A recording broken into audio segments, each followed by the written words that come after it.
আমাদের জন্য অত্যন্ত কষ্টের একটি বিষয় যে আমাদের বোন মুনিরা মাহাজাবিন মিমো যিনি আত্মহননের পথ বেছে নিয়েছেন, সে বিষয়টি নিয়ে আমাদেরকে দাবি জানাতে হচ্ছে, এখানে আসতে হচ্ছে। এটা আমাদের জন্য অত্যন্ত কষ্টকর একটি বিষয়। আমরা বিশ্ববিদ্যালয় প্রশাসনের নিকট থেকে এখন পর্যন্ত কোনো দৃশ্যমান পদক্ষেপ লক্ষ্য করছি না। যে বিশ্ববিদ্যালয় শিক্ষার্থীদের জন্য নয়, যে বিশ্ববিদ্যালয় প্রশাসন শিক্ষার্থীদের জন্য নয়, তাদেরকে আমাদের কোনো প্রয়োজন নেই।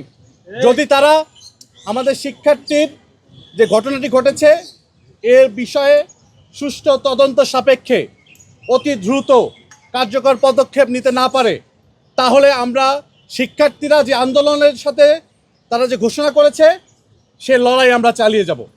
ইতিমধ্যে তারা বলেছে, থিয়েটার এবং পারফরমেন্স স্টাডিজ যে বিভাগ, তারা বলেছে 7 দফা দাবি এবং এই দাবির অংশ হিসেবে সকল একাডেমিক কার্যক্রম বর্জনের ঘোষণা দিয়েছে শিক্ষার্থীরা।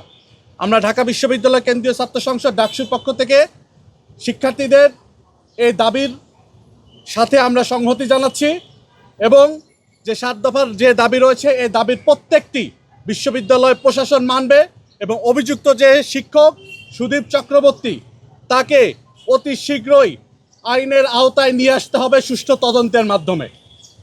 আমরা বিশ্ববিদ্যালয় প্রশাসনের পক্ষ থেকে এখন পর্যন্ত কোনো আইনানুগ ব্যবস্থা, কোনো ধরনের কোনো উদ্যোগ আমরা লক্ষ্য করছি না। আমরা বিশ্ববিদ্যালয়ের মাননীয় ভিসি, প্রক্টর মহোদয় সকলের কাছে যাচ্ছি, আবারও যাব।